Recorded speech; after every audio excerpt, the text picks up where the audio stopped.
Buenas. Bienvenidos. Hola, Ana. Hola, Joel. Este es nuestro primer episodio crossover de Cine Minero con Glossip Girls. Ana Victoria vino desde Francia directo y en vivo a grabar esto. Ya lo saben, mi amor. Gracias por ese vuelo en primera clase. El estudio se encargó de todo, ya saben. This is so silly. Ana es mi amiga de toda la vida. Es una de las... No de toda la vida, que I'm considerably mucho más joven que tú. No mucho más. No vamos a empezar a sacar recibo. Mucho más. Pero no es mucho más. Pero Ana es co-host de Glossip Girls, un podcast de cultura pop. ¿Y cómo que te dicen? Cotilleo. Cotilleo sazonado. Con Jonais ahí. Que le mandamos muchos saludos desde aquí también. Y hoy vamos a hablar de Elizabeth Taylor. Vamos a hacer una serie de 2 episodios. Hablar de una de las actrices más importantes de la historia del cine moderno. Y quien, vamos a decir, transformó la manera de hacer películas. Así porque es. fue la responsable de la transformación del modelo de cine de los estudios MGM a lo que fue, y dio paso a lo que fue el cine de autor y el cine independiente, en el sentido de que ya estaba fuera de los grandes estudios. Sí, fue una pionera en muchas cosas que vamos a hablar, obviamente. Buenas y malas. Episodios buenas y malas. Una activista, una emprendedora, Aliada. Diva. Amante de los diamantes. amante de muchas cosas. Y de muchas otras cosas, ¿sí?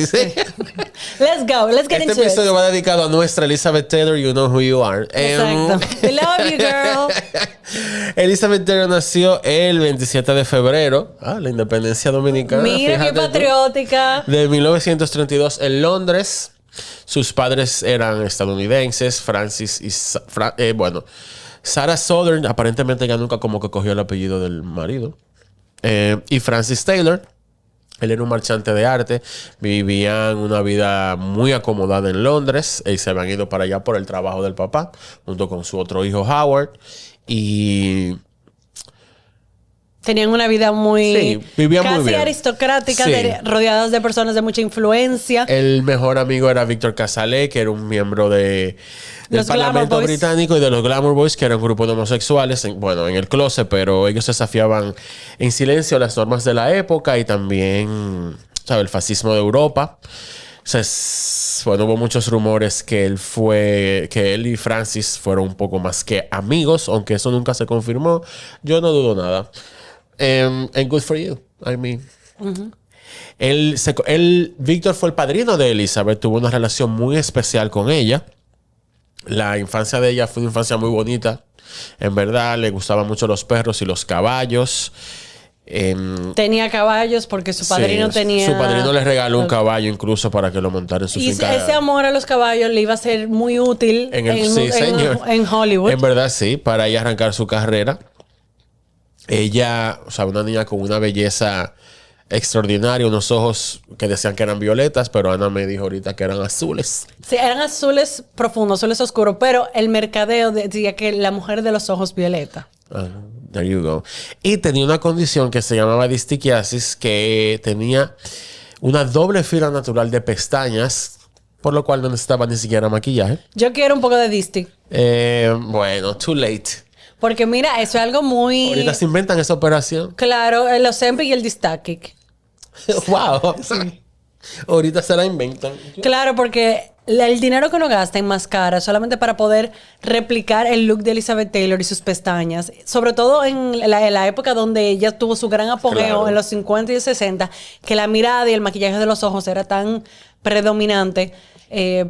Parte de su éxito, definitivamente. O sea que un poco de destaque para mí. No, Que yo tengo 2 pestañas. La verdad. Una en cada No. hoja. Bien, la verdad. Bueno, esta infancia tan bonita y de revista que ella tenía en el 1939, cuando estalla la Segunda Guerra Mundial, obviamente, bueno, no llega a su fin, pero hay un cambio muy grande. La familia se muda de vuelta a Estados Unidos. Sarah, la madre de Elizabeth, se había opuesto a que Elizabeth apareciera en películas, pero cuando estalla la Segunda Guerra Mundial y ellos se dan cuenta que no pueden volver a Londres, empezó a ver la industria como una posibilidad. quizá una manera de que su familia entrara o se integrara a la sociedad estadounidense, porque se estaba mudando para Los Ángeles. Durante el viaje a Los Ángeles, Elizabeth vio en el barco la película The Little Princess y se quedó vuelta loca, la protagonizada por Shirley Temple. Otra gran estrella del cine infantil. Otra gran estrella que hay que hacerle su episodio también. Ella quedó fascinada. Elizabeth con esto empieza a hacerle muchas preguntas a la mamá sobre cómo se hacen las películas, etcétera, etcétera. Y su mamá, que había querido ser actriz, también le puede hablar un poco del mundo del cine. Su mamá había querido ser actriz, principalmente en Broadway, nunca lo logró. Y aquí la mamá dice, bueno, déjame ver esta niña bonita, ahora tiene curiosidad por el cine, vamos a ver cómo nos va en Los Ángeles, si podemos lograrlo. Ellos se van a Inglaterra, como dije. Para ella fue muy duro porque deja atrás sus amigos, deja atrás su escuela, deja atrás todo. Lo que más le dolió fue dejar atrás sus animalitos que no se los pudo llevar. Ella tenía 7 en ese momento. Ella no entendía la gravedad de lo que estaba pasando, ni sabía que, bueno, que meses después que se fueron, Londres fue bombardeado por los alemanes. Ella simplemente estaba perdiendo lo que ya conocía. Se instalan en Los Ángeles. En 1940, Francis Taylor, su papá, abrió una nueva galería de arte ahí, y con las conexiones de su amigo Víctor Casale y la columnista legendaria de espectáculos Hedda Hopper, la galería ganó mucha publicidad de inmediato y se convirtió rápidamente como en uno de los puntos de encuentro favoritos de la alta sociedad angelina. En poco tiempo los Taylor ya habían recuperado como ese prestigio social que tenían en Londres. Y fue ahí cuando la mamá intenta convertirla ella en actriz. Una vez en California, la mamá constantemente le decían que su hija debía hacer casting, convencida de que esa belleza no podía pasar desapercibida. Oh, claro. Ella empezó a hablar de Elizabeth con todas las personas que ella entendía que tenían una conexión con la industria del cine. Y a través de un cliente de la galería de su papá y también del papá de una compañera de ella del colegio, Elizabeth le hacen pruebas en el 41 en MGM y en Universal. Ambos querían contratarla. Su mamá se decide por irse para Universal. En abril del 41, ella ya tenía 9. Elizabeth firma su primer contrato de cine. Solamente en un contrato de 6 meses, más o menos un contrato de prueba. Durante ese tiempo, si no estaba filmando, la tenían en clases de actuación, de canto, de dicción, de lo que sea. Le consiguieron un papel pequeño en There's One Born Every Minute en el 42, pero no le dieron más papeles. Como yo te había comentado anteriormente, una de sus compañeras de clase era Debbie Reynolds, la que luego se iba a convertir en muchas cosas. En actriz de Singing in the Rain. Yes. Y ella decía que aunque ella no veía futuro para ella misma en el mundo del cine y ella se concentraba mucho en la escuela, Elizabeth Taylor sí creía como que no, yo voy a ser actriz, y no le daba tanta importancia a la escuela y se escapaba y no estaba en eso, Elizabeth. Bueno, little did she know lo que le esperaba. Ella no le da ninguna otra película, el contrato se acabó y no lo renovaron. La directora de casting de Universal dijo que no había talento. No, que ella no tenía nada especial. Error. Big mistake. Huge. Citando a Pretty Woman. Ella dijo como que sus ojos parecían muy adultos y que no tenía cara de una niña. Like, girl. Pero bueno, yo entiendo lo que puede ser. En ese momento, si la querían como para cine infantil, tal vez ya no tenía la imagen más de niña. Pero hay que ver el potencial de Elizabeth Taylor. La macate, manita. Se lo perdieron. El biógrafo Alexander Walker dijo que Elizabeth se veía distinta a las niñas de la época, Shirley Temple y a Judy Garland. Ella misma dijo después que ella asustaba mucho a algunos adultos porque ella era muy directa y no tenía filtro cuando hablaba. Para finales del 42, Samuel Marks, productor de MGM y conocido de su padre, le consiguió una audición para un papel menor en Lassie Come Home del 43, un papel que necesitaba una niña con un acento británico real, ella todavía lo tenía, y que supiera montar caballos. Y bueno, sorpresa, ella tiene las dos características, le dan el papel, encajaba perfectamente. La película fue un éxito y, más importante para el estudio, a los 11 años ella demostró que era una muchachita disciplinada, profesional y muy madura, cosas que son muy importantes para un actor infantil porque Yikes. No es fácil. Históricamente, los niños y los animales son los actores más complicados. Sí, en verdad. Son muy impredecibles. Son niños. No le pueden pedir tanto a los niños. Tras este contrato de prueba de 3 meses, en el 1943, ella firma un contrato exclusivo de 7 años con MGM. Después de la se apareció en papeles menores sin crédito, en 2 películas ambientadas en Inglaterra, Jane Eyre del 43 y The White Cliffs of Dover en el 44. La carrera de ella se estancó un momentico aquí, hasta que llegó... Encontraran el rol perfecto. Exacto. Para ella. Y aquí llega National Velvet, la adaptación de la novela sobre Velvet Brown, que era una niña apasionada por los caballos, que tenía que domar un caballo indomable y hacerse pasar por varón para poder correr en una carrera. Que ella era un hockey. Exacto. No, jockey, de que hockey. Jockey. Ya saben mi conocimiento sobre los deportes. This is not hidden rivalry. Sí, llegó hasta ahí. Bueno, necesitaban una niña que hablara con acento inglés y le gustaran los caballos y supiera montar caballo. Nuevamente, Elizabeth encaja perfectamente. Ella tenía 12 años aquí. Tuvieron que esperar como un tiempo que ella creciera un poquito. MGM difundió una versión de que ella entrenó y nadó y todo. Y hizo, jugó baloncesto el verano entero. Exacto. Pero en verdad ella no había hecho nada y solo fue un... No, eso fue publicidad, pero en verdad ya una niña de 12 años, claro que en un verano va a crecer. Es lo normal. Antes del estreno de la película, el estudio quiso cambiarle el pelo, depilarle la ceja como el estilo de ese momento. Y querían cambiarle el nombre a Virginia. Yo no entendí esa vaina nunca. Virginia Taylor. No, Elizabeth es mucho más regal. Aunque mucho Virginia más... fue un nombre que fue muy importante para ella después. Pero la mamá dijo que no. Solamente permitió como que le pusieran ortodoncia y le sacaran 2 dientes de leche que pudieron haber esperado que se caigan. Sí, no entiendo la necesidad, pero... Como hemos comentado en comparación a la Judy Garland, el episodio que hicimos de Judy Garland, ella lo tuvo fácil. Muy fácil. Muy fácil para... Pero yo también creo que Elizabeth tenía una personalidad más fuerte y no se dejaba domar. Yo creo que Judy Garland vino con la mente dispuesta a ser moldeada, mientras que Elizabeth Taylor tenía una presencia mucho más imponente. Ahí tú te das cuenta también del background de cada una. Judy venía de una casa con muchos problemas, muchas complicaciones, sin dinero. Estaba quizá con una mamá que estaba más desesperada porque la niña hiciera algo. Y era una mamá que también quería ser actriz y que había estado más cerca y que tenía mucha más necesidad. La familia de Elizabeth, en verdad, tenían cuarto. Sí, era como que, bueno, ella lo está haciendo porque lo pasa bien. Exacto. Aunque Elizabeth en esa época, incluso aún pequeña, en su primer rol, Louis B. Mayer se estaba comiendo a su mamá, literalmente y figurativamente, porque aparentemente tenía un affair. Pero en una disputa. Who didn't? En una disputa entre ellos, Louis B. Mayer estaba echándole un boche a la mamá. Y Liz se metió y dijo: hey, a mi mamá tú no le vas a estar hablando así. O sea que, aún así pequeña, ya, ella ejercía su figura y su...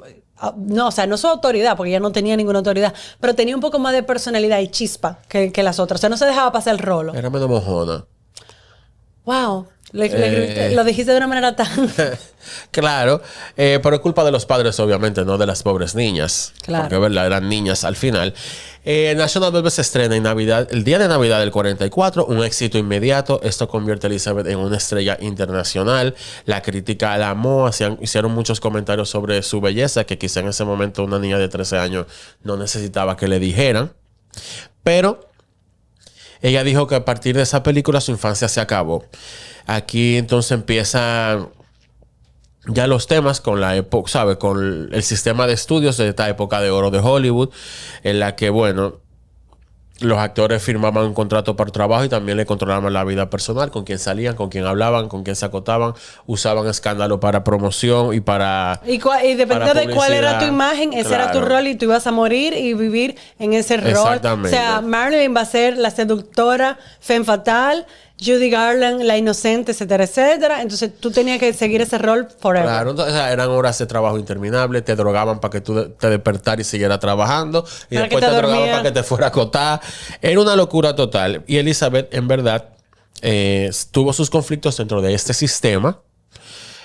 Pero como estaba diciendo Ana, ella fue muy sabia y no se dejó manipular ni moldear. Y fue una de las primeras que comenzó a ponerle freno a los estudios sobre el control que podían ejercer en su vida y a renegociar contratos. Claro, que mucha gente no quería. Solamente hombres renegociaban tanto los contratos. Y Joan Crawford, que era una de las mega estrellas de esa época.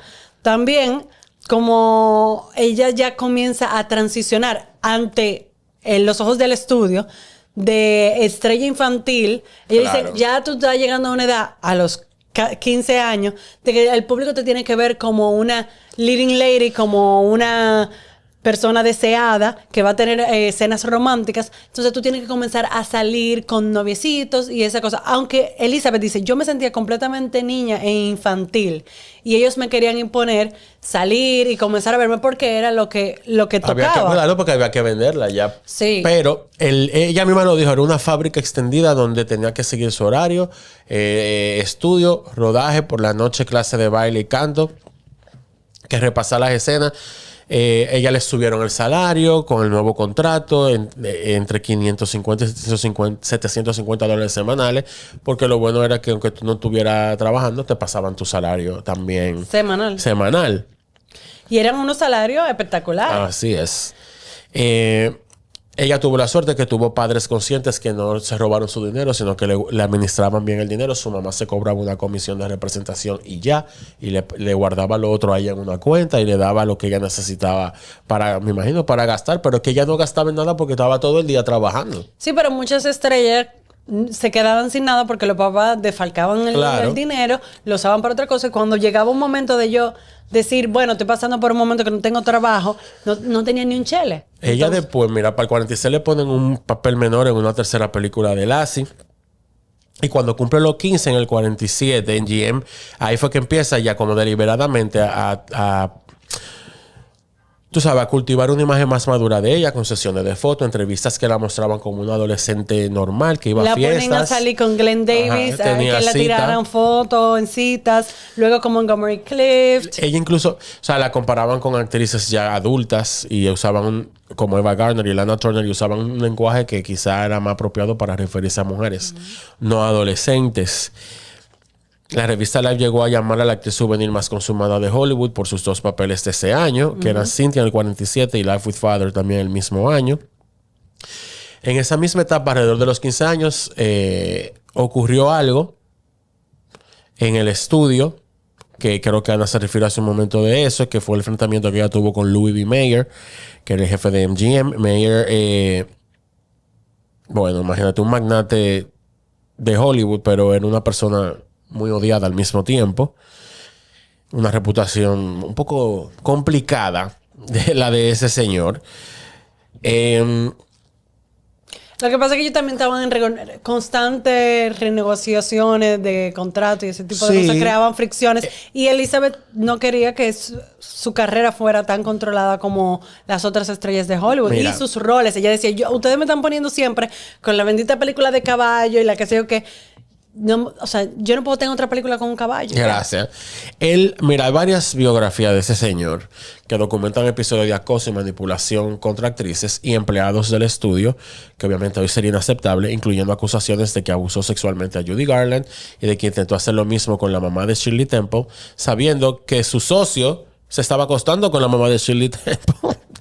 Y en su momento, sin embargo, desafiarlo era, o sea, te podía acabar la carrera. Un día ella y su mamá fueron a la oficina de Mayer con una consulta muy sencilla. O sea, ya habían escuchado que MGM le estaba considerando para un musical. Y en verdad lo que querían saber era si ella debía de empezar como a coger clases de canto y de baile para poder estar ready para esa película. Y él reaccionó como un anormal. Y en vez de responderle sí o no, o vamos a hacer todo aquello, él explotó en furia y le dijo... Se la tragó. Le dijo básicamente que él sacó a su hija de la calle, una vaina que era mentira porque Elizabeth era rica. So, no, you didn't. Y ella se levantó, le enfrentó y le exigió que dejara de hablarle hacia su mamá. Y le dijo que no iba a poner un pie más en el estudio hasta que se disculpara. Y se fue de la oficina y cuando ella estaba lejos fue que ella se puso a llorar. Nunca permitió que la viera llorando. Años después ella recordaba, cada vez que hacía ese cuento lo hacía como con mucho orgullo y hasta se reía después de eso, contando que ella en su vida había dicho una mala palabra, pero la mala palabra que hizo fue como hell, en verdad. Ella era como muy... No, pero después ella se convirtió en bastante mala palabrosa. Tal vez ese fue el Por acá, que tenía 15. Abrió las puertas. Exacto. Aquí tenía 15. Ellas se fueron para su casa, o sea, diciendo, no, ya no votaron. O sea, Sí. para allá no volvemos. Pero Elizabeth afrontó, bueno, nada. No, lo que pasa es que Elizabeth era una joya para Louis B. Mayer. Porque, por ejemplo, Judy Garland tuvo su periodo de niña incómoda. Shirley Temple no había podido hacer la transición Y de nunca. infantil a estrella adulta. Y Liz ya estaba comenzando a hacer la transición de forma exitosa. Habían invertido tanto dinero Así en ella. es. Entonces tú no puedes de ahí echar para atrás y cancelarla. Cuando tú ves que la niña, primero, está viendo cada vez más bella, está entrenada para ser una actriz, es una inversión. Tú no puedes perder tu dinero en la inversión por una rabieta. Bueno, no la perdió, obviamente. O sea, pero su mamá sí le dijo cuando estaban como esperando a ver qué iba a pasar. Me dijo, mira, si nos despiden, no va a ser el fin del mundo. Quizás tú puedes llevar tu vida normal. Vas para el colegio como cualquier adolescente. Vas a ser amigo de tu edad. Vaya a tu graduación. Así que no es el fin del mundo. Pero obviamente no la votaron. MGM sabía perfectamente, como acaba de decir Ana, lo que valía Elizabeth Taylor. Pero ese episodio sí ella le dejó una lección que para los grandes estudios ella no era una persona con sueños o necesidades, sino un producto. Pero que tenía su valor. Y yo creo que eso Claro. va a ser el comienzo de Elizabeth Taylor, la que defendía y conocía cuánto yo valgo en el estudio. O sea, que a mí no me pueden pasar por encima. Exactamente. Ella igual, o sea, sí hubo mucha tensión siempre con el estudio, porque fue una persona que nunca se quedó, no era conforme con cualquier cosa. O sea, una persona que desde el principio, como dice Ana, supo su valor. En paralelo a todo esto, empezaba otra faceta de su vida, por la que también terminaría siendo muy famosa, que eran las joyas. Elizabeth llegaría a reunir una de las colecciones de joyería más importantes del siglo XX. Muchas piezas regalo de los hombres que marcaron su vida. The Hope Diamond. Pero esa fascinación nació de forma mucho más sencilla. Siendo todavía adolescente, vio un broche en una joyería de Los Ángeles y ahí ella decidió comprárselo a su mamá. Como su asignación semanal era muy poquito dinero, convenció a la tienda de dejarla pagarlo poco a poco y durante En plazo. meses fue abonando como pequeñas cantidades hasta que reunió todo el dinero y sorprendió a su mamá con el regalo. Ese gesto como que resume dos rasgos que ya la acompañaron siempre, que eran su debilidad por las joyas y la generosidad con la gente que ella quería. En cuanto a su carrera, siguieron los papeles adolescentes en el musical A Date with Judy del 48 junto a Jen Powell. Interpretó una cazadora de hombres, oye esto, que les robaba la cita de su compañera para un baile en el bachillerato. En la comedia romántica Julia Misbehaves del 48, que le fue muy bien. Recaudó 4 millones en taquilla, que en esa época eso era bastante dinero. Todavía lo es. Deben 4 millones. Ok. Su último papel adolescente fue Amy March en Little Women del 49, de Mervyn LeRoy. Muy linda También un esa éxito, película. sí. También un éxito de taquilla. Ese mismo año Time la puso en su portada y la señaló como la líder de la siguiente generación de estrellas de Hollywood, comparándola con una joya de gran valor. Yes, she was. Yes. En esa etapa empezó a circular uno de los rumores más incómodos de su carrera durante el rodaje de National Velvet. Volviendo un ching atrás, cuando Elizabeth tenía 14, bueno, menos, porque la película se halla con 13, se habló de una supuesta relación con su compañero de reparto, The One and Only Mickey Rooney. Entonces, ya era un hombre de 26 años. Ella nunca confirmó públicamente que aquello hubiera pasado, pero si los hechos fueron como se contaba, o eso sería un abuso contra una menor, obviamente. Durante mucho tiempo se habló de esa historia como una simple relación, pero no, o sea, es muy preocupante si eso pasó. Repito, eso nunca se confirmó. Ella nunca lo confirmó. Si fue verdad o mentira, se quedó con ellos dos. Su primer papel realmente adulto llegó con Conspirator del 49. Ahí ella era una mujer que empieza a sospechar que su esposo era un espía soviético. Tenía 16 años cuando se filmó, pero MGM retrasó el estreno hasta marzo del 50 porque la película no les convenía y temían que pudiera causar problemas diplomáticos. Sí, por todo el tema de la Claro. comienzo de Guerra Fría, etcétera. Después ya hizo The Big Hangover en el 50 junto a Van Johnson, que llegó a los cines en mayo. Ese mismo mes, en mayo del 50, Elizabeth se casó con Coran Nicky Hilton Jr., Ames. heredero de la cadena de hoteles Hilton. Eso fue MGM que la obligó. No, eso fue un... O sea, esa fue una... Eso era un circo. Pero todo eso coincidió porque ella iba a comenzar la producción de Father of the Bride. Entonces ellos querían que ella también fuera una novia. Exacto. O sea, mira la lógica. Estamos haciendo una película que ella se va a casar. Por ende, te debes de casar. ¿Qué lo que era?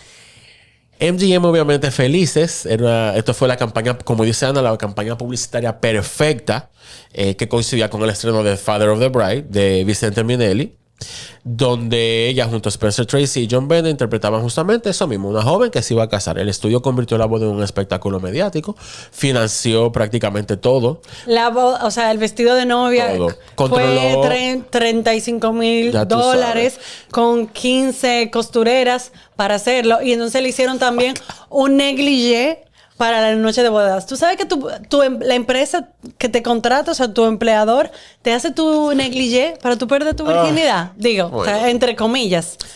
Pero horrible. No sé. Y sobre todo porque Nicky Hilton, aunque en papel sonaba muy glamuroso, era conocido por ser un abusador. Vamos a hablar de todo eso en breve instante. Abusador, alcohólico.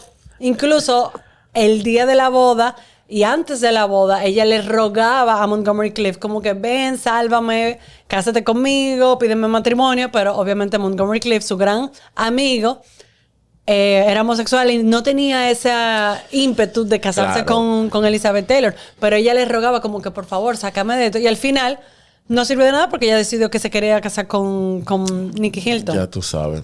Ellos controlaron hasta la lista de invitados. La lista de invitados, todo.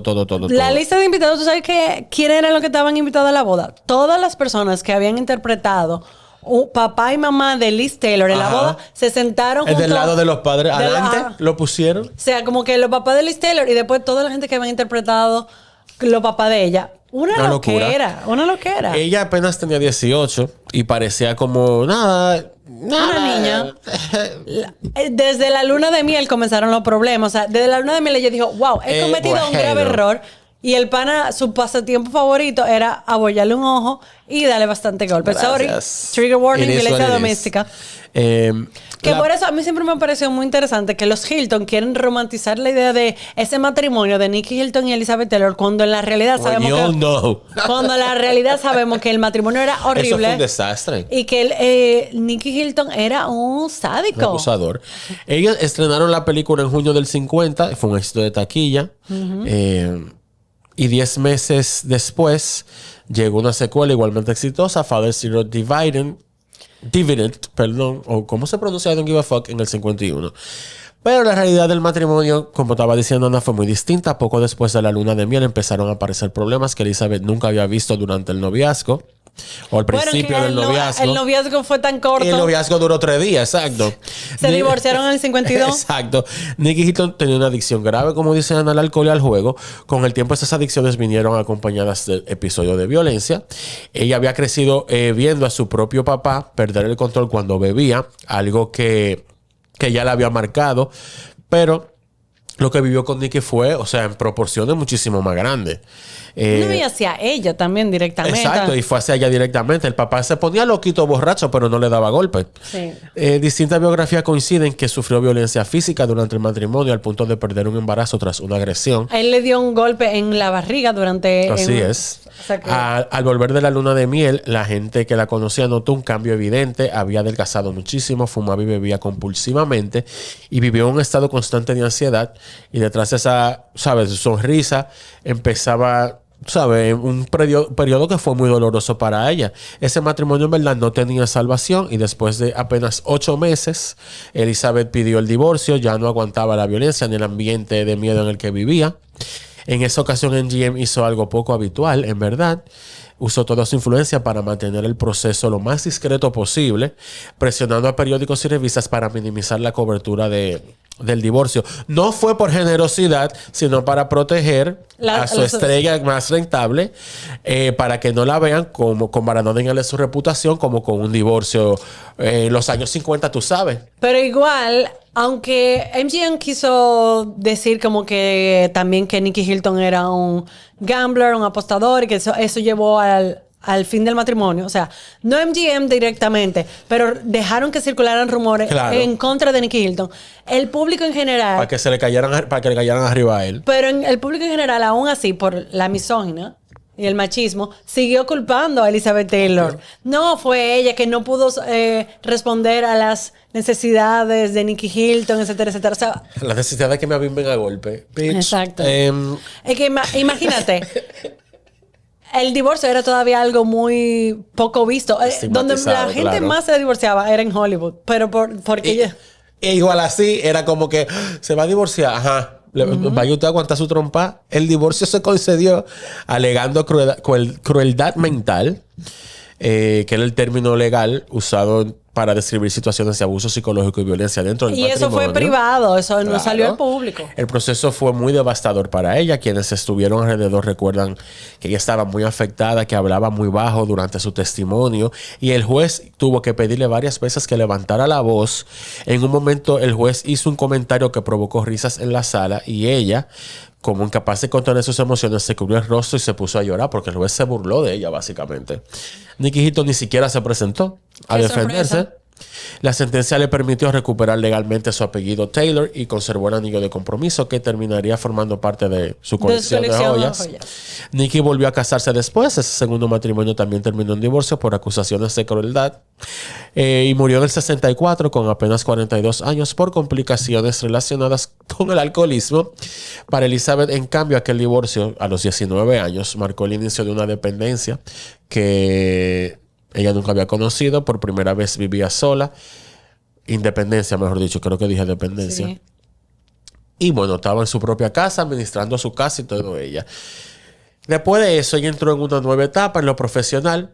Dejó poco a poco los papeles de adolescente para interpretar personajes más complejos. Ese cambio llegó con A Place in the Sun en el 51.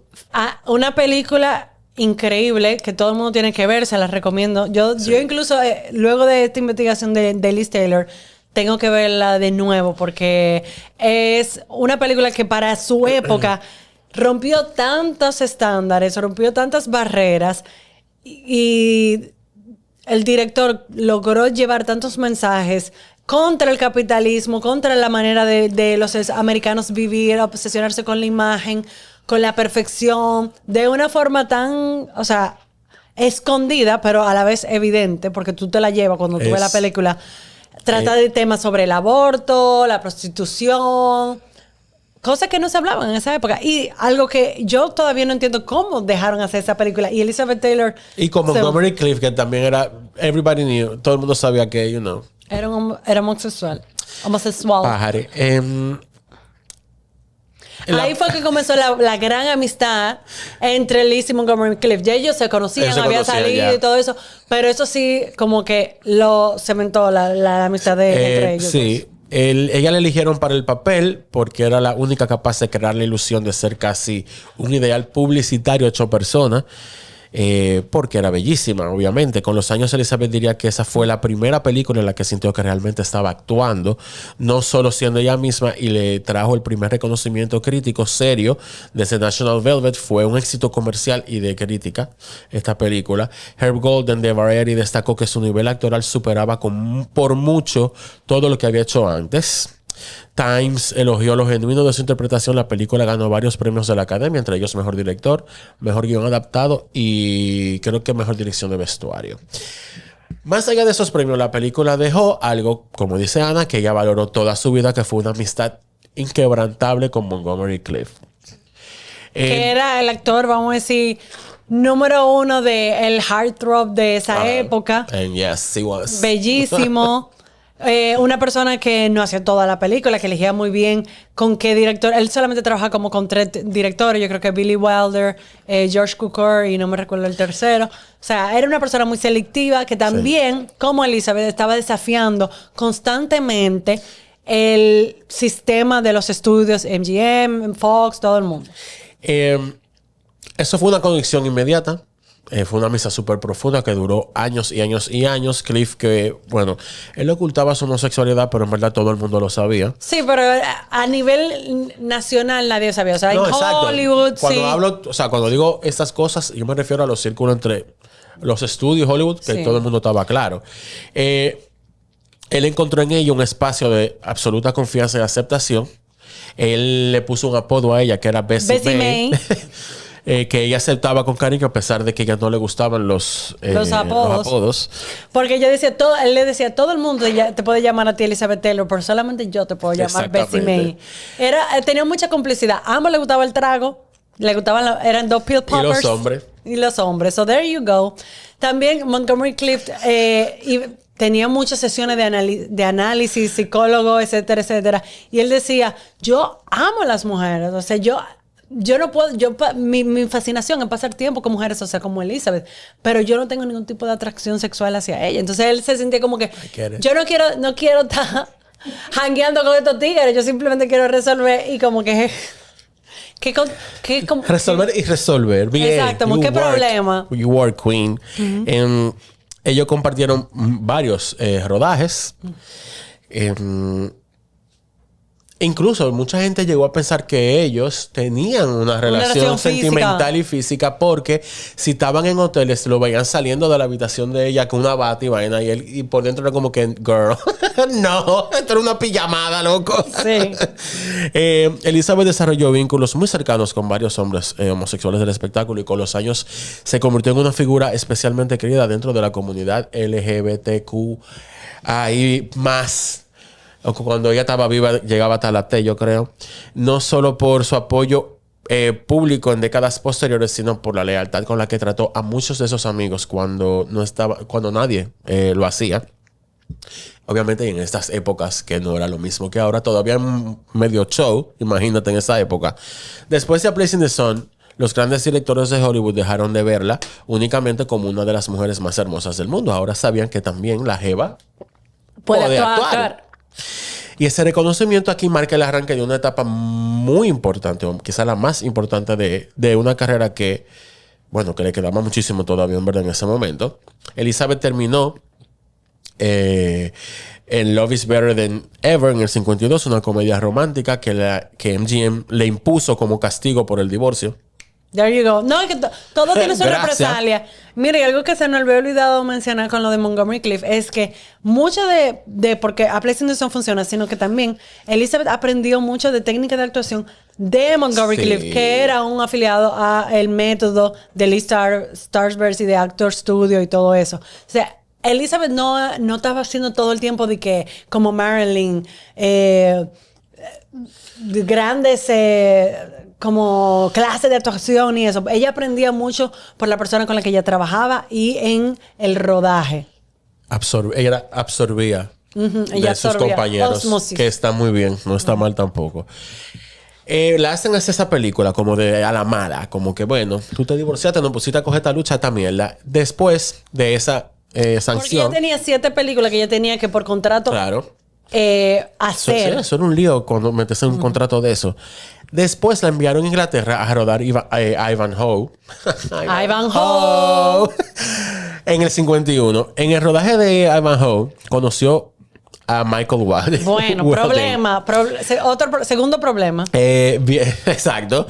20 años mayor que ella, en realidad. Ya ellos se habían cruzado como en el 48, mientras se estaba filmando The Conspirator en Inglaterra, pero el romance no arrancó hasta este segundo encuentro. Esta película resultó ser, a pesar de todas las quejas de ella sobre lo superficial del guión y lo pequeño de su papel como Rebecca, uno de los mayores éxitos comerciales de MGM, con $11 millones en rentas mundiales. Eso en esa época era una cosa de comunal. A Elizabeth le atraía la diferencia de edad con Wilden. Con Michael, ajá. Ella, bueno, Michael Wilden, porque hay otro Michael que el otro. Exacto. Ella buscaba en esa relación la calma, la tranquilidad y la seguridad de la amistad, según sus propias palabras. Nada de eso lo encontró. Nada pasó. Nada de eso lo encontró. Él, por su parte, veía en el matrimonio una manera de reactivar una carrera que ya venía en declive en Hollywood. Usarla como un trampolín para llegar a nuevos estratos. Ellos se casaron en una ceremonia discreta en Caxton Hall, en Londres, el 21 de febrero del 52. La boda trajo consigo, además de la relación entre sí, una colección de anillos de compromiso deslumbrante, incluido un zafiro tan grande. O sea... Pero yo no sé cómo, porque Wilding ni siquiera tenía tanto dinero. En Yo esa no época. sé. Eso, préstamo. Era un patrón de regalos ostentosos que se repetía también en cada matrimonio que ella tuvo después, que spoiler alert, le quedan 5. Mira, hay que decir que Hedda Hopper, que ya te lo había mencionado, Sí. la reina del mundo de los chismes y una Gossip Girl, vamos a decir. Yes, the original. Ella estaba muy en contra del matrimonio de Michael Wilding y Elizabeth Taylor porque ella sentía que Wilding era un aprovechador A leech.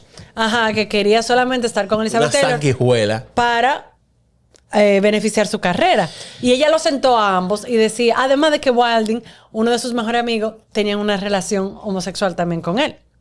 Entonces, Hedda Hopper la sentó y le dijo, Elizabeth, Michael, ustedes no se deben casar, tal y tal cosa, con toda la evidencia aquí. Caso 1, caso 2, caso 3. Y Elizabeth dijo, no, yo de igual manera lo amo. Bueno. No puedo decir que no te advirtieron. Aman mucho, ¿eh? No. Su última película bajo el contrato original con MGM fue The Girl Who Had Everything del 53. Una nueva versión del drama Free Soul. A pesar de sus quejas constantes contra el estudio, en el verano del 52, Taylor firmó un nuevo contrato de 7 años más. Y aquí es que comienzan los problemas. Exacto. Ella quería papeles más interesantes, pero la necesidad económica pesó más. Acababa de casarse con Michael Wilding, que no estaba tenía un embarazada. peso. Exacto. Y entonces estaba embarazada de su primer hijo. MGM le ofreció un salario semanal de $4,700, que son $56,000 actualmente, gracias. Un préstamo para comprar una casa y un contrato de 3 años para su esposo. Que por eso es lo que decía Hedda Hopper, porque él ni siquiera tenía contrato con un estudio y desde que se casó, él lo obligaron a... Cojan ahí. Sí. Tuvieron 2 hijos. Michael Howard, nacido el 6 de... Whatever. Ay, Dios mío, del 53. Y Christopher Edward, nacido el 27 de febrero, igual que ella, del 55. Lovely. A comienzos del 54 se estrenó 2 películas con solo 10 días de diferencia. La primera fue Rhapsody y la segunda fue Elephant Walk. No le he visto ninguno. Ni yo tampoco, en verdad. Durante el matrimonio con Wilding, algo que marcó un antes y un después en Hollywood fue que nació Confidential, que era una revista que comenzó a publicar Ajá. los chismes de verdad. Ya ellos no cogían la del estudio ni la No, presión. esto es lo que hay, mira. Porque en MGM controlaba todos los medios en Hollywood. Y Confidential no cogía ningún tipo de presión y tenía independencia financiera, por lo que ellos comenzaron a publicar historias sobre la relación de Elizabeth Taylor y Michael Wilding fuera del control de los estudios. Entonces comenzaron a decir que Michael Wilding andaba con una stripper que la metió en la casa. Cuando Elizabeth Taylor estaba en Londres grabando otra película. Qué bueno. Pero Bueno. espérate. Y que Elizabeth, en represalia por esa situación, se metió con un bailarín marroquí y que Wilding la encontró en la cama con el Riquísimo. bailarín. Y los acompañó, no mentira. no, Mentira. Elizabeth le dijo, ¿tú ves cuando tú estabas con la bailarina esa? Esta es Y mi bailarina. tú tenías la tanga de ella puesta en mi casa, en la cabeza. Bueno, pues ahora mismo esto es lo que te toca. Así que cierra la puerta que mami no ha terminado. Bye. Bye. Pues, mi gente, ese mismo otoño llegaron 2 películas más. Ella aceptó contra su voluntad porque ella detestaba las películas históricas, porque el vestuario y el maquillaje le obligaban a despertarse mucho más temprano de lo normal. I get it, girl. Yo también. Todo el mundo en cine lo odia por eso mismo. Y llegó a decir incluso que esa fue una de las peores actuaciones en esa película que ella hizo. Después ella hizo The Last Time I Saw Paris, dirigida por Richard Brooks y basada en el relato de F. Scott Fitzgerald. Ella hubiese preferido el papel de Barefoot Contessa, pero terminó encariñándose con esta otra película, al punto de decir que decir después que la convenció de que quería ser actriz de verdad y no simplemente bostezar a través de los papeles. Aunque no fue tan rentable, como otras producciones de MGM, cosechó buenas críticas. Durante el rodaje quedó embarazada de nuevo y tuvo que aceptar extender su contrato 1 año más para compensar la licencia de maternidad. ¿Tú estás oyendo? O sea, que no te dieron licencia. Eso no existía en ese tiempo. Eso era un plus. El matrimonio se estaba cayendo a pedazos, como Ana contó. Ana contó algunas de las cositas que pasaban en esa casa. Detalle. Eso era como que ¿tú me entiendes? El pequeño comienzo. Era todo desmesurado. Además de que él estaba gastando muchísimo dinero. El dinero de Elizabeth. Y ella estaba trabajando muchísimo. Con el tiempo, bueno, se fue distanciando de él. Y el fracaso, como dice Ana, profesional de él se convirtió en una fuente constante de tensión entre ellos dos. El mismo patrón que ella había vivido con su primer esposo, que tampoco soportaba que lo llamaran el señor Elizabeth Taylor. En el 55, mientras ella filmaba Giant en Marfa, Texas, la revista de chismes Confidential, como la que mencionó Ana, provocó un escándalo al afirmar que Walding había recibido el lío de las strippers. A mediados de los años 50, la industria empezaba a sentir la competencia de la televisión también. Muy importante eso. Lo que llevó Louis B. Mayer no había embrace, o sea, él no aprovechó la televisión ni supo cómo utilizarla a su favor. Y como siempre, las nuevas tecnologías, mucha gente no tiene la visión de usarla a su favor, y lo que hacían era como que, no, la televisión es una porquería, los actores de televisión son B, mientras que los actores de cine son A. Y eso fue hasta los otros días, básicamente, que mucha gente todavía pensaba así. Pero este apogeo de la televisión llevó a los estudios a producir menos películas, pero de mayor calidad. Ese giro benefició directamente a Elizabeth Taylor. Después de insistir ante el director George Stevens, consiguió el papel femenino protagónico en Giant en el 56, un drama épico sobre una dinastía ganadera junto a Rock Hudson y James Dean. El rodaje fue muy duro, chocó constantemente con Stevens, que quería quebrar su voluntad para hacerla más manejable, y sufrió enfermedades que retrasaron la producción. En ese set nacieron dos grandes amistades en su vida, que fuera de Rock Hudson, un hombre gay que vivía en el closet, como exigía Hollywood en ese momento, y que fue su amigo íntimo hasta su muerte. Y con James Dean también pasó algo similar, aunque con una tensión particular. Yo lo conté en el episodio que hicimos de James Dean, que era que él y Rock Hudson no se llevaban. Y ella era como la mediadora. Y como que lo escuchaba cada uno quejarse del otro. Con Dean llegó a tener una cercanía tan profunda. Eso yo lo conté en ese episodio, que ella le confesó que de niño él fue abusado por un pastor de una iglesia. Surprise, surprise. Ella guardó ese secreto por mucho tiempo. Lo reveló solo en una entrevista con la condición explícita de que no se publicara hasta después de su muerte, y el periodista lo respetó. Además, bueno, apenas terminó el rodaje y antes del estreno, James Dean falleció en un accidente automovilístico. Algo que traumatizó aún más a Elizabeth Taylor. Esa señora cayó mala.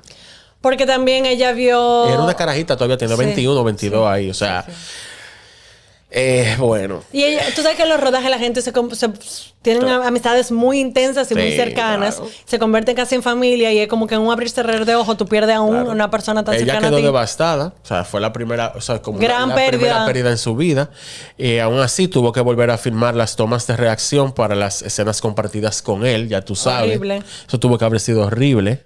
Cuando ya se estrenó un año después, fue un éxito rotundo de crítica y taquilla. Ganó el Oscar a Mejor Director, y además obligó a Taylor a confrontar temas incómodos para la época, como racismo, segregación, el patriarcado, que antes ella como que no le prestaba atención. Aquí ella empieza ya a prestar más atención a este tipo de cosas que ocurrían en el día a día en ese país. Que ocurren, mejor dicho. El matrimonio con Michael no sobrevivió a esta etapa. Anunciaron su separación el 18 de julio del 56. Chao, pecado. Bye bye. Se divorciaron oficialmente el 26 de enero del 57. MGM reunió después a Elizabeth con Montgomery Clift en Raintree County en el 57, un drama ambientado en la Guerra Civil, que el estudio esperaba replicara el éxito de Gone with the Wind. Y obviamente no lo hizo. Claro que no. ¿Tú te acuerdas cuando fuimos a ver esa vaina al cine? Ay. Te ves. Y entramos como 3 botellas de vino. Jesus Christ. Señores, les recomiendo de verdad, si ustedes pueden ir a la Cinemateca, llévense su pisco labis en la cartera y vayan a ver Gone with the Wind un 14 de febrero. Se fueron entre San Valentín. Mejor. The best. Oh my God. Yo sabemos que rabe de la risa. Cada vez que se mataba una gente en un caballo, ¡otra vez! Melanie llorando. Ay, Dios mío. Pero moving on. Moving on, exacto. De ese desastre hablaremos otro día. A Elizabeth le fascinó su papel como sureña, con trastornos mentales. Ella dice que me encanta. Ajá, me siento en mi propia piel. Aunque en general no le gustó la película. Ella dijo, no alcanzó el éxito que MGM había planeado. Le trajo a ella su primera nominación al Oscar como mejor actriz. Ya sin el marido, el segundo. Hay que mencionar que una de las razones también por la cual el matrimonio con Wilding se desbarató, a pesar de los muchos affairs que ella tuvo, es porque ella comenzó una relación extramarital con el que sería el próximo marido, Michael Todd. Espérate. No, espérate. Todd. Espérate. No, espérate. Oh. Ella no tenía a nadie, ¿verdad? Según ella. Pero alguien sí la tenía en mente a ella y él, el productor, Mike Todd, que venía de... ¿Tú sabes lo que tú pasas de un Michael a un Mike? DH. Qué Es dura. que imagínate. I love her. O sea, I love her porque nada más por eso. What an Yo en mi icon. mente yo dije, yo no puedo. Ay, no, yo no puedo porque que se llama Mike, ese está muy fuerte. Pero Elizabeth no le para a eso. No, si dice el nombre equivocado, no lo dijo en verdad. Exacto, ¿verdad? Good on you. Él venía de un éxito enorme con Around the World in 80 Days. Junto a Cantinflas. Exacto, gracias.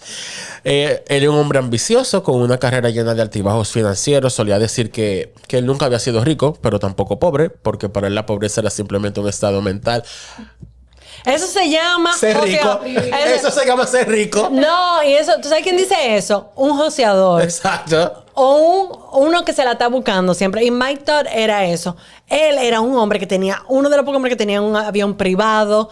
Era un emprendedor. Mientras todo el mundo en el mundo del cine estaba concentrado en el cine, él comenzó a invertir en la película. Estaba en cuarto era. En el dinero, él comenzó a crear una tecnología que se llamaba como Cinerama. O sea, el pana era un visionario. Y Elizabeth Taylor, que acaba de salir de una relación con un tipo que no tenía un chele, dijo, wait a minute, let me get into some of this. Él la conoció cuando ella todavía estaba casada. Obvio. Y quedó enamorado desde el primer momento. Un día la citó en su oficina. Y dijo, oye, lo que es. En MGM con la excusa de un posible proyecto. Y en cambio pasó la reunión explicándole por qué debía casarse con él. Ella, atraída por esa confianza de él, él tenía, bueno, él medía 1.65. ¿Cuánto es eso? 5'9". 5'9". Pero tenía una seguridad arrolladora. Oye, pero 5'9" no es chiquito, eso es lo que yo... Para ella sí, aparentemente. Ok, y era un hombre que, según ella, no se dejaba intimidar por el éxito de ella. Y también era un excelente negociador, algo que Elizabeth necesitaba en ese momento, porque ella estaba justamente en una lucha contra MGM por cosas de contratos y que ella todavía le debía películas a MGM y quería renegociar el tiempo que ella necesitaba estar en el set. Y Mike Todd dijo, no te preocupes que yo me encargo de eso. Algo que ella nunca había tenido como un aliado en cuanto al negocio, alguien que tuviera su nivel y que estaba velando por sus intereses también. Ella lo llegó a decir que su autoestima y su imagen personal florecieron cuando estaba con él. Y aunque la relación no era perfecta, porque ninguna relación junto a Liz Taylor fue perfecta, se complementaban. Estamos claros. Por lo menos en cuanto a los niveles que se encontraban en su carrera. Él estaba en su apogeo, ella también.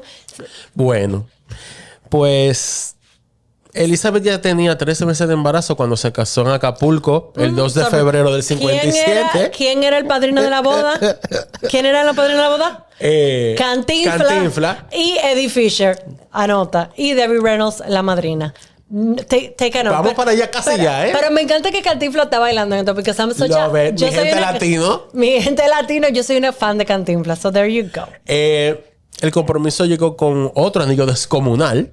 Al principio, como el divorcio de Wilding todavía no era oficial, Elizabeth lo llamaba su anillo de la amistad. Después de la boda, lo rebautizó como su pista de hielo, porque según decía, se podía patinar sobre él. Con tanto hielo que había ahí, tantos diamantes. Se casaron en una ceremonia lujosa, como dice Ana, con Eddie Fisher como padrino y su esposa, la actriz Debbie Reynolds, como la madrina o mira, algo que hay que mencionar para los Swifties out there, no sé quiénes son, Pablo.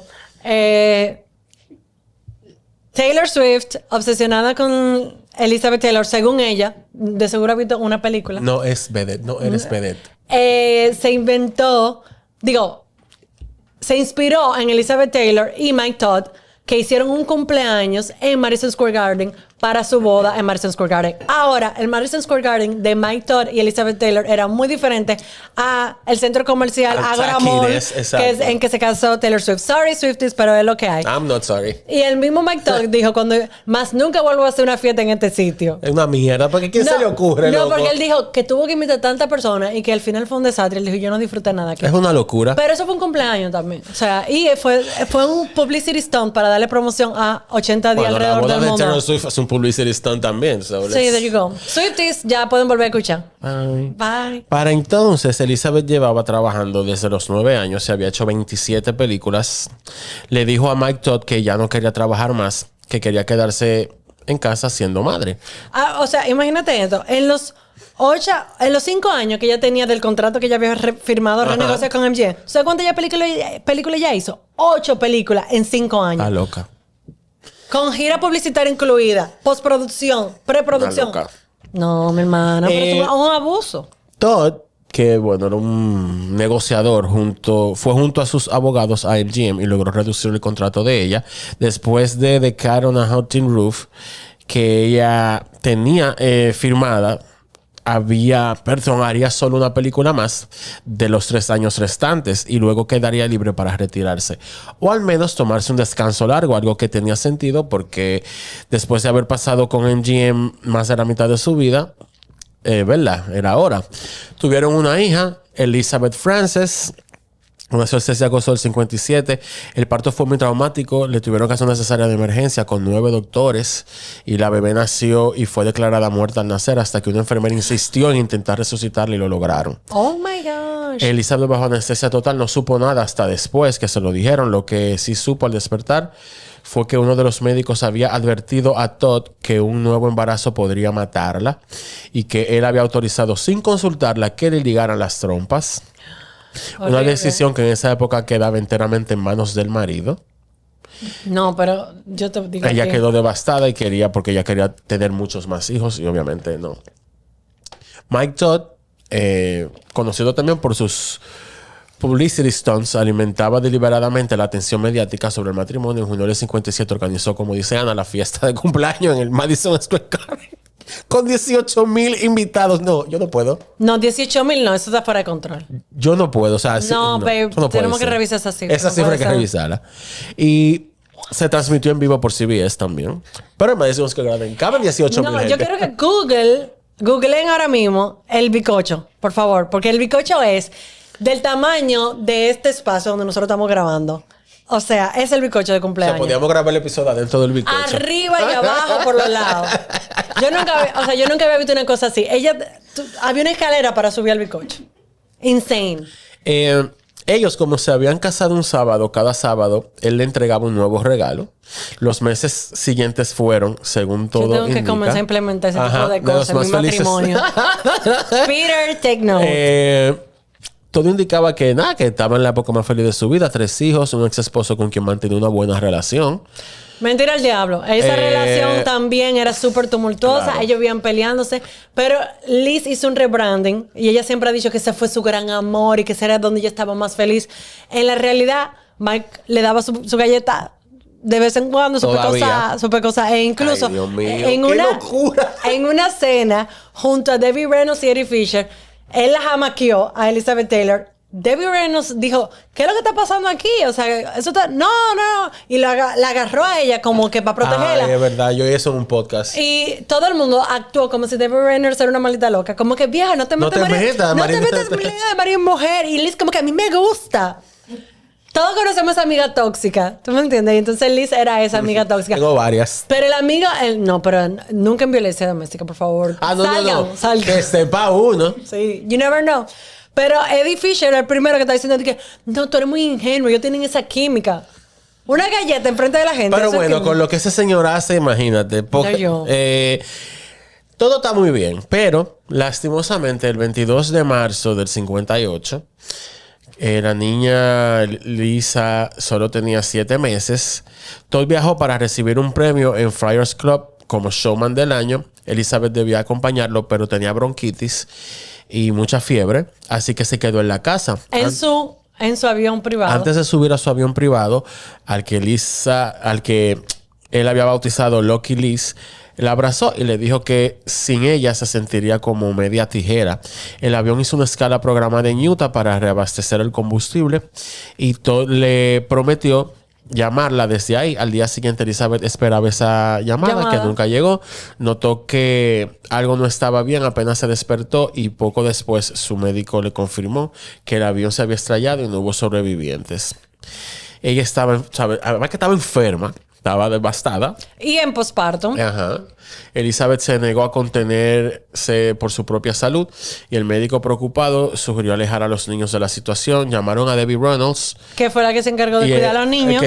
Para cuidar a los niños. Eddie Fisher estaba en Nueva York. O sea, Debbie Reynolds tenía 2 muchachos, cogió los 3 muchachos de Debbie Reynolds.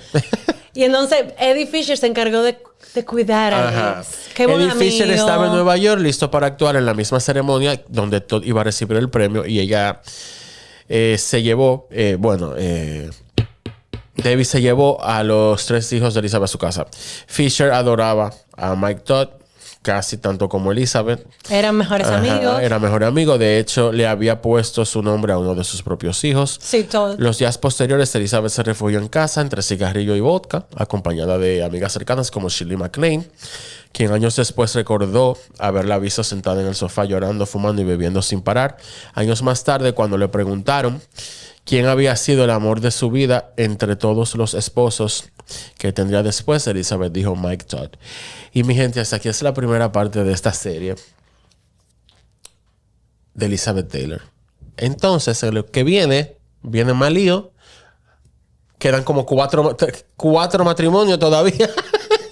Rehabilitación y todo. Activismo y todo. Y todo. Entonces, síganos en su plataforma de podcast preferida, Cine en Vinilo y a Glossip Girls.